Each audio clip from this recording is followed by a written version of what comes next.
بسم الله الرحمن الرحيم. بسم الله. السلام عليكم ورحمة الله وبركاته.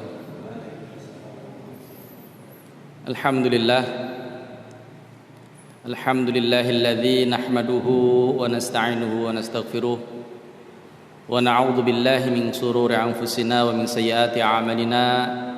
من يهده الله فلا مضل له ومن يضلل فلا هادي له. أشهد أن لا إله إلا الله وحده لا شريك له وأشهد أن محمدا عبده ورسوله. اللهم صل وسلم وبارك على محمد وعلى آله وأصحابه ومن تبعهم بإحسان إلى يوم الدين. أما بعد، قال الله تبارك وتعالى في القرآن الكريم: أعوذ بالله من الشيطان الرجيم. يا أيها الذين آمنوا اتقوا الله حق تقاته ولا تموتن إلا وأنتم مسلمون. فإن أصدق الحديث كتاب الله وخير الهدي هدي محمد صلى الله عليه وسلم وشر الأمور محدثاتها وكل محدثة بدعة وكل بدعة ضلالة وكل ضلالة في النار. اللهم لا سهل إلا ما جعلته سهلا وأنت تجعل الحزن إذا شئت سهلا. Hadirin wal hadirat jamaah Masjid Baitur Rahim rahimani wa rahimakumullah. Syukur alhamdulillah kita senantiasa panjatkan kehadirat Allah Subhanahu wa taala atas nikmat yang Allah limpahkan kepada kita semua pada kesempatan malam hari ini. Allah masih memberikan kenikmatan kepada kita, nikmat iman dan Islam dan nikmat-nikmat yang lainnya. Dengan nikmat iman dan Islam kita bisa istiqamah untuk menjalankan ketaatan kepada Allah Subhanahu wa taala, ibadah kepada Allah Subhanahu wa taala, salat maghrib dengan berjamaah di masjid ini merupakan nikmat yang sangat besar yang harus kita selalu syukur kepada Allah Subhanahu wa taala. Semoga kita semua termasuk hamba-hamba Allah yang selalu mensyukuri nikmat-nikmat Allah Subhanahu wa taala. Amin. Salawat dan salam semoga tercurah kepada uswah kita Nabiullah Muhammad sallallahu alaihi wasallam, kepada keluarganya, para sahabat-sahabatnya, dan kepada seluruh umatnya yang selalu komitmen dengan sunnah-sunnahnya hingga akhir zaman. Hadirin jamaah sekalian rahimani wa rahimakumullah. Pada kesempatan malam hari ini, untuk materi saya masih melanjutkan materi tentang salat tatawwu atau salat sunnah. Perlu kita ketahui, ya, tentu terkait dengan masalah salat sunnah ini, kenapa kita harus mempelajarinya, harus mengilmuinya? Karena sungguhnya salat sunnah ini juga merupakan amalan yang sangat penting untuk selalu kita amalkan. Di mana dalam pembahasan yang pertama, ketika kita akan membahas tentang salat tatawwu ini, ada dua hadis yang menjadi motivasi kita atau yang mendasari kita untuk kita mengetahui, mengilmui lebih dalam tentang salat tatawwu. Hadis yang pertama dalam hadis riwayat Imam At-Tirmidzi dalam hadis sahih, bahwa Rasulullah sallallahu alaihi wasallam bersabda, yang artinya Allah tidak mengizinkan hambanya melakukan sesuatu yang lebih afdal kecuali salat sunnah. Salat sunnah yang dikerjakannya 2 rakaat. Karena sesungguhnya kebaikan akan senantiasa mengitari di atas kepalanya selama ia masih berada dalam salatnya. Di sini bisa kita ambil kesimpulan bahwa melaksanakan ibadah salat sunnah bagi pelakunya adalah mendapatkan kebaikan yang luar biasa. Selama dia melaksanakan ibadah-ibadah sunnah, maka kebaikan akan senantiasa mengitari di atas kepalanya. Berarti siapa yang sering melaksanakan sunnah, berarti dia sering mendapatkan kebaikan-kebaikan dari Allah Subhanahu wa ta'ala. Kemudian hadis yang berikutnya yang mendasari kita harus selalu berusaha untuk melaksanakan salat sunnah. Dalam sebuah hadis disebutkan bahwa sungguhnya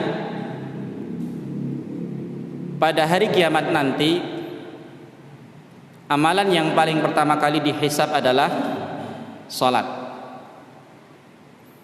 Maka Allah berfirman kepada malaikat, karena Allah Subhanahu wa ta'ala yang lebih mengetahui, Allah perintahkan kepada malaikat, perhatikanlah salatnya, ya. Apakah ia menyempurnakan atau menguranginya? Jika salatnya sempurna, maka berilah pahala yang sempurna. Dan apabila dia salatnya kurang sempurna, maka lihatlah kepada amalan salat sunnahnya, ya, sebagai penyempurna dari salat wajibnya yang kurang tadi. Maka demikianlah setiap amalan-amalan fardu, amalan-amalan sunnahnya sebagai penyempurna. Hadirin jamaah sekalian rahimani wa rahimakumullah. Di dalam kita menjalankan salat, melaksanakan ibadah salat, tentunya kita tidak bisa memastikan bahwa salat yang kita laksanakan, dalam hal ini salat wajib, pasti sempurna, ya, tidak bisa memastikan, dan bahkan banyak sekali kekurangan-kekurangan. Maka dengan kita melaksanakan salat sunnah, insya Allah itu sebagai penyempurna dari salat wajib yang kurang sempurna. Maka dari itu salat sunnah jangan dianggap suatu amalan yang biasa-biasa saja, yang kemudian orang menganggapnya karena itu sunnah, kalau dilaksanakan mendapatkan pahala, kemudian kalau meninggalkan tidak berdosa, seakan-akan dia aman. Tapi sungguhnya dia merugi, karena sering meninggalkan sholat sunnah, maka sholat wajibnya ya tidak mendapatkan penyempurna. Maka dari itu yang wajib mari kita laksanakan dengan sebaik-baiknya, sunnah kita laksanakan dengan sebaik-baiknya pula. Syukur-syukur yang wajib mendapatkan pahala yang baik, sunnahnya pun juga demikian. Karena dua-duanya, sholat sunnah maupun sholat wajib, ada keutamaan-keutamaan yang besar yang akan kita dapatkan nanti di surga. Hadirin jamaah sekalian rahimani wa rahimakumullah. Kita akan lanjutkan untuk pembahasan macam-macam sholat sunnah. Yang kemarin kita sampaikan yang terakhir adalah sholat syukril wudu, ya, sholat 2 rakaat setelah wudu.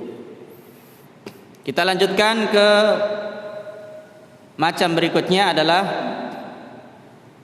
sholat 2 rakaat ketika tiba dari perjalanan. Ini mungkin jarang ya, ketika orang itu pulang dari perjalanan, pulang dari pepergian, kemudian melaksanakan sholat 2 rakaat. Ya, Rasulullah SAW ketika beliau itu pulang dari perjalanan, maka beliau mendatangi masjid, ya, dan ruku atau sholat sunnah 2 rakaat.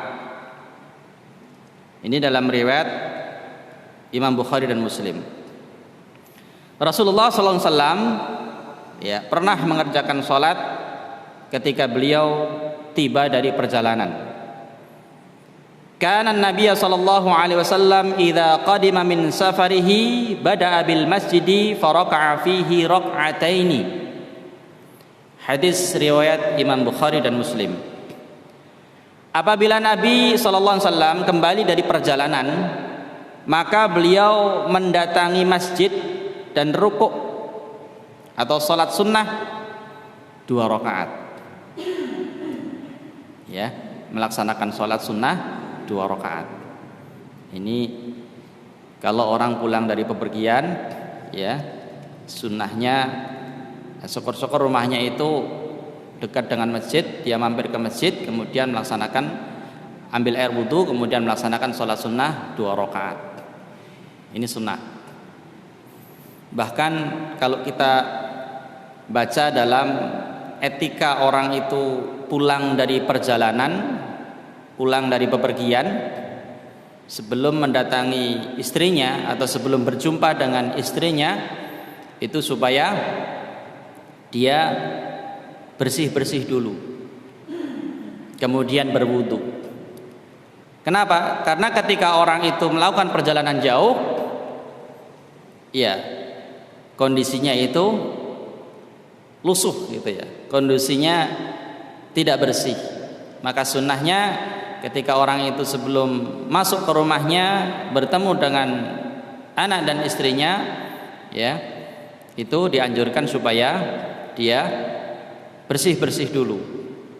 Nah, kalau Rasulullah SAW mencontohkan adalah terlebih dahulu dia melaksanakan sholat sunnah 2 rakaat di masjidnya. Nah, tentunya ketika beliau mau melaksanakan sholat, ya pastinya diawali dengan wudhu.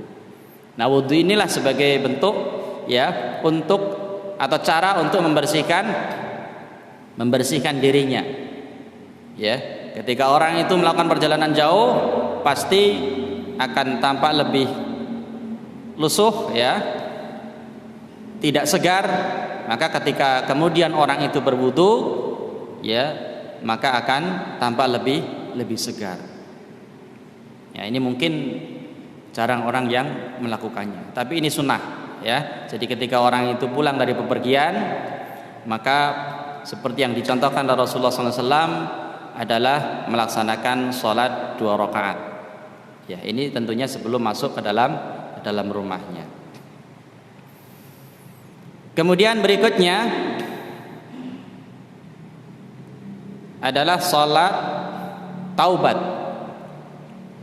Insyaallah ini juga sudah masyhur, ya, sudah banyak diketahui tentang sholat taubat, bahwa salah satu etika orang yang beriman adalah ketika melakukan suatu perbuatan yang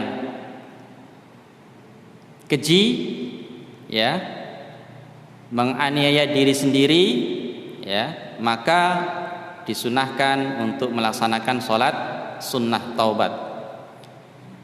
Dari Abu Bakar radhiyallahu anhu, ia bercerita, aku pernah mendengar Rasulullah sallallahu alaihi wasallam,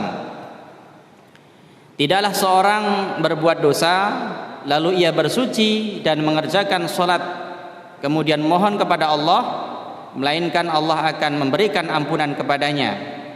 Setelah itu beliau membacakan ayat berikut ini, yang artinya, dan juga orang-orang yang apabila melakukan perbuatan keji atau menganiaya diri sendiri, mereka ingat kepada Allah lalu memohon ampun atas dosa-dosa mereka, siapa lagi yang dapat mengampuni dosa selain Allah? Mereka tidak meneruskan perbuatan kejinya itu, sedang mereka mengetahui mereka mendapatkan balasan berupa ampunan dari Allah dan surga yang di dalamnya mengalir sungai-sungai, sedang mereka kekal di dalamnya. Ya, jadi jelas ini yang dinamakan salat taubat. Ya, disebutkan di dalam firman Allah tadi, dan juga orang-orang yang apabila melakukan perbuatan keji.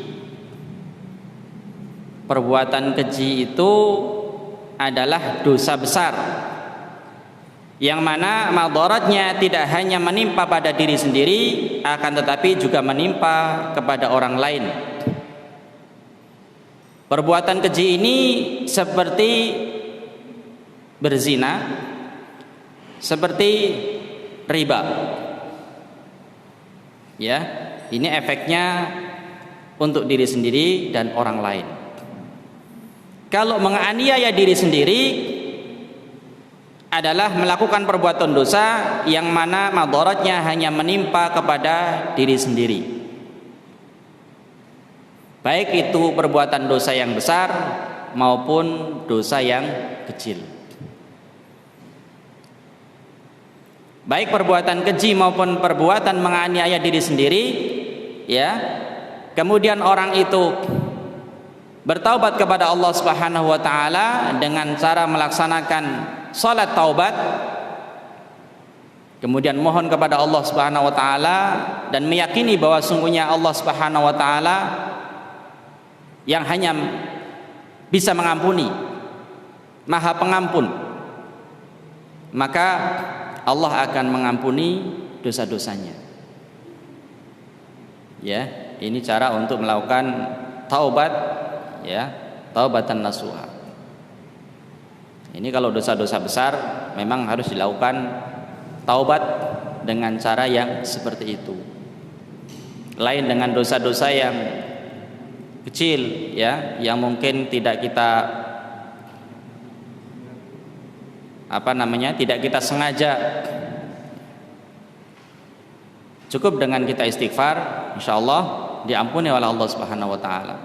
Tapi perbuatan-perbuatan dosa besar, ya seperti tadi, ya, perbuatan keji dan menganiaya diri sendiri, maka itu harus salah satunya adalah caranya dengan cara melakukan sholat taubat, ya, melaksanakan sholat 2 rakaat, ya, kemudian dia mohon ampun kepada Allah Subhanahu wa taala, ya, maka Allah akan mengampuni taubatnya, ya, tentunya dia berhenti atau tidak meneruskan perbuatan kejinya itu, tidak meneruskan perbuatan dosa menganiaya diri sendiri,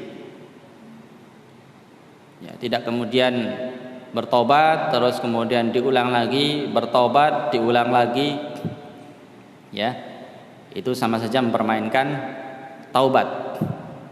Tapi ini adalah bentuk taubatan nasuha, taubat yang sesungguhnya, ya, kembali kepada Allah, minta ampun kepada Allah, ya, dari dosa-dosa yang telah dia lakukan. Hadis ini diriwayatkan oleh Imam Abu Dawud, An-Nasai, Ibnu Majah dan At-Tirmidzi. Bisa difahami, ya? Ya, salat taubat insyaallah sudah mafhum. Kemudian termasuk juga salat sunnah berikutnya adalah salat 2 rakaat sebelum melaksanakan salat maghrib. Ya, salat yang dilaksanakan 2 rakaat sebelum maghrib. Tapi ini bukan atau tidak termasuk salat sunnah rawatib. Sehingga Rasulullah SAW bersabda dalam hadis riwayat Imam Al-Bukhari, "Sallu qabla al-maghrib, sallu qabla al-maghrib, thumma qala fi tsalitsah liman syaa." Salat sunnah sebelum maghrib, salat sunnah sebelum maghrib, yang ketiga kalinya beliau berkata, bagi siapa yang menghendaki. Ya, jadi tidak ditekankan sekali, tapi bagi siapa yang menghendaki untuk melaksanakan sholat sunnah sebelum maghrib, laksanakan. Liman syaa, siapa sing gelem, ya, siapa yang berkehendak. Dan ini bukan termasuk sholat sunnah rawatib, tapi ini masuk sholat sunnah, ya, berarti sunnah yang ghairu muakkadah. Karena yang sholat sunnah rawatib itu adalah yang muakkadah. Salat sunnah yang mengiringi salat wajib yang dinamakan salat sunnah rawatib itu adalah 2 rakaat ba'dal maghrib, 2 rakaat ba'dal isya, 2 rakaat qabla subhi, 4 rakaat sebelum zuhur, 2 rakaat ba'da zuhur. Berarti yang tidak masuk Salat sunnah rawatib itu adalah sebelum maghrib, kemudian sebelum isya, pada subuh, pada asar, ya tidak ada salat sunnah ya setelah salat subuh, ya setelah melaksanakan salat subuh dan setelah melaksanakan salat asar. Jadi salat sunnah 2 rakaat sebelum maghrib ini kata Rasulullah liman syaa, bagi siapa yang menghendaki, siapa yang mau. Ya, jadi kalau orang itu salat berjamaah di masjid sebelum maghrib, kebetulan sambil menunggu imam, ya itu melaksanakan salat 2 rakaat. Nah, salat 2 rakaat yang dilaksanakan itu, maka niatnya bisa niat tahiyatul masjid atau niat sunnah qabla al-maghrib, ya. Tapi salat tahiyatul masjid ya itu kapan saja, tidak hanya ketika orang itu mau melaksanakan salat fardu. Kapanpun dia masuk masjid, maka di situ ada kesempatan untuk mengamalkan sunnah tahiyatul masjid. Tahiyatul masjid itu adalah penghormatan terhadap masjid. Bisa dipahami ya, salat 2 rakaat sebelum maghrib. Jadi ini tidak masuk sunnah muakkadah, ya, tapi sunnah ghairu muakkadah. Kata Rasulullah, salat qabla al-maghrib, sebelum maghrib itu adalah siapa yang mau, siapa yang berkehendak silakan laksanakan. Kalau tidak mengapa. Kemudian berikutnya, ya termasuk salat sunnah adalah salat istikharah. Ya, ini juga insya Allah sudah banyak yang tahu dan mungkin sudah banyak yang melakukannya, karena salat sunnah istikharah ini termasuk ya amalan yang sangat dibutuhkan gitu ya, ketika seorang itu dihadapkan dengan 2 pilihan, ya, dengan syarat pilihan itu dua-duanya baik. Untuk menjatuhkan salah satu dari 2 pilihan itu, ya, sementara kita masih bimbang, maka disunahkan untuk melaksanakan salat sunnah istikharah. Lain lagi kalau 2 pilihan itu yang satu nggak baik, yang satu baik, maka nggak perlu istikharah. Namun demikian, salat istikharah ini juga berfungsi untuk menetapkan, memantapkan pilihan, ya, memantapkan, menguatkan pilihan. Karena kita dalam doanya itu mohon kepada Allah Subhanahu wa taala, ya, mohon Allah yang pilihkan. Dengan kemahaluasan Allah ilmunya, kita serahkan kepada Allah, semoga pilihan ini yang terbaik untukku, untuk agamaku, untuk kehidupanku. Dalam doanya seperti itu, ya. Di sini jelas orang muslim yang ingin menentukan pilihan terhadap suatu yang terbaik untuk mengerjakan sholat sunnah 2 rakaat. Dan ini pelaksanaannya bisa dilaksanakan, ya, sholat dalam sholat sunnah rawatib ataupun sholat tahiyatul masjid, baik siang maupun malam hari. Artinya pelaksanaan sholat istikharahnya itu tidak khusus sholat istikharah, tapi bisa juga dilaksanakan, ya, artinya ketika kita melaksanakan sholat tahiyatul masjid, nah setelah selesai sholat tahiyatul masjid itu kemudian kita doa istikharah. Yang membedakan di situ adalah doanya, doa setelah melaksanakan sholat itu. Ini bisa dilaksanakan baik siang maupun malam, ya, dalam sholat tahiyatul masjid atau sholat sunnah rawatib, ya. Nah, sholat sunnah istikharah ini, ya, juga berfungsi untuk menguatkan satu pilihan setelah kita memilih. Yang kita dihadapkan 2 pilihan, tapi kita yakin satu yang tidak ada keraguan di antara dua itu, kita sudah bisa memilih salah satunya, maka juga disunahkan atau dibolehkan untuk melaksanakan sholat sunnah istikharah untuk memantapkan. Semoga pilihan yang kita jatuhkan ini adalah betul-betul pilihan yang dari bimbingan Allah Subhanahu wa taala. Ya. Sehingga dengan pilihan yang kita pilih ini, Allah memberikan petunjuk, menjadikan kebaikan untuk diri kita, untuk agama kita, dan untuk masa depan kita.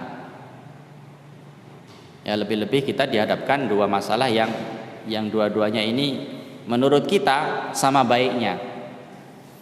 Ya, tapi kita untuk memastikan itu kita mohon kepada Allah Subhanahu wa taala, karena Allah yang lebih tahu mana yang lebih baik dan mana yang terbaik untuk kita. Sehingga kita disunahkan untuk melaksanakan sholat sunnah istikharah. Untuk doa-doanya sudah hafal ya? Doa istikharah. Nah, kalau belum hafal nanti bisa dibuka di buku kumpulan doa-doa dan zikir, ya, banyak itu ya. Di situ ada tertulis, insya Allah pasti ada itu doa istikharah. Doanya adalah cukup panjang ya. Saya bacakan: Allahumma inni astakhiruka bi'ilmika wa astaqdiruka biqudratika wa as'aluka min fadlikal azim. Fa innaka taqdir wa la aqdir wa ta'lamu wa la a'lamu wa anta 'allamul ghuyub. Allahumma in kunta ta'lamu anna hadzal amra khairun li fi dini wa ma'ashi wa 'aqibati amri faqdirhu li wa yassirhu li. Thumma barik li fi wa in kunta ta'lamu anna hadzal amra syarrun li fi dini wa ma'ashi wa aqibati amri fasrifhu anni wasrifni anhu waqdir lil khaira haitsu kana wa ardini. Hadis riwayat Imam Al-Bukhari, hadis sahih, yang artinya, ya Allah, sesungguhnya aku mohon petunjuk yang baik dengan pengetahuanmu. Aku mohon agar diberi kekuatan dengan kekuatanmu. Aku mohon kemurahan yang sangat luas, karena sungguhnya Engkau berkuasa, sedang aku tidak berkuasa. Engkau maha mengetahui, sedang aku tidak, dan Engkau maha mengetahui segala yang gaib. Ya Allah, jika Engkau mengetahui bahwa perkara ini lebih baik bagiku, bagi agamaku, bagi kehidupanku saat ini dan akan datang, maka mudahkanlah ia bagiku, kemudian berkahilah ia bagiku.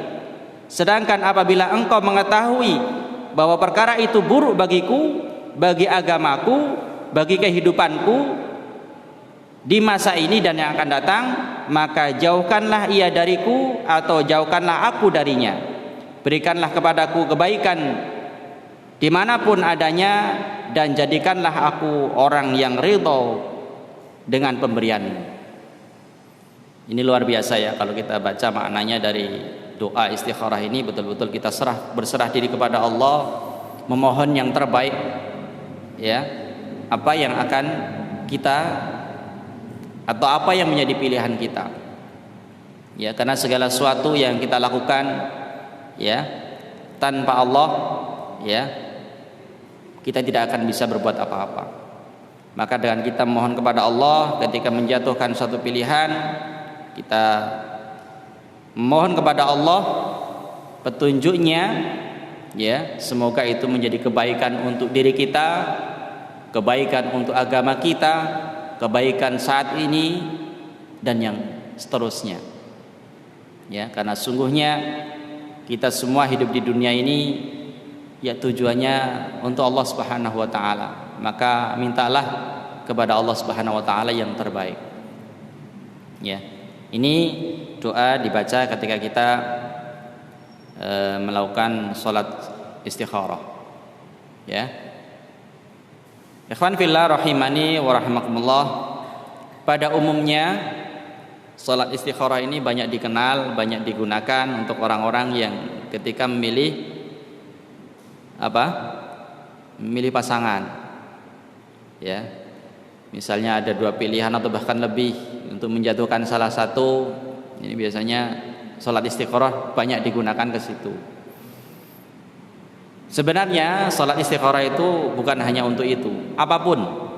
Ya, semua masalah yang kita ingin menjatuhkan salah satu, di mana kita itu merasa bimbang, ya, maka disunahkan untuk melaksanakan sholat sunnah, kemudian berdoa dengan doa yang tadi kami bacakan. Insya Allah ketika kita menjatuhkan satu pilihan yang diiringi atau dibarengi dengan kita melaksanakan sholat 2 rakaat dan doa istikharah tadi, insya Allah pilihan itu adalah pilihan yang terbaik.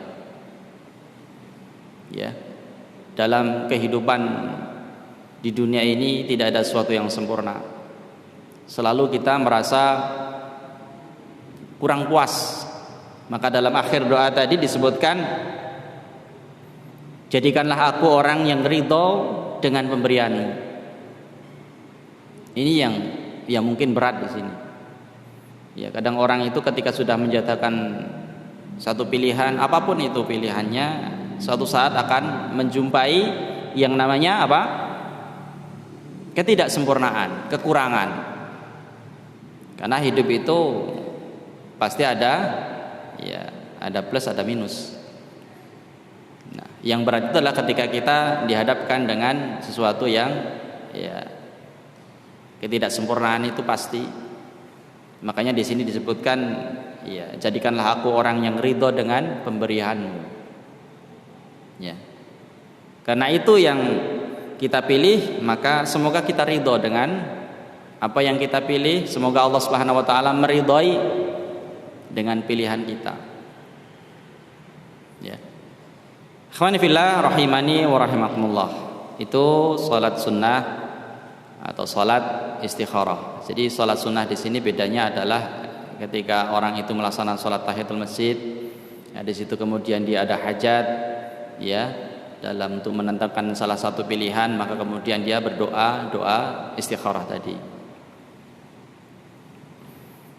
Dan kita harapkan semua yang kita miliki, ya, adalah sesuatu yang terbaik untuk kita, ya, sesuatu yang memang semuanya kita pilih, dan kita berharap semoga Allah meridhai apa yang kita pilih, dan kita memilihnya juga tidak asal milih, semuanya kita pertimbangkan dengan baik.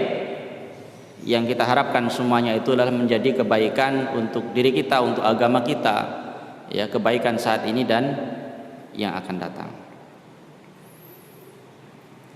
Ikhwan fillah rahimani wa rahimakumullah.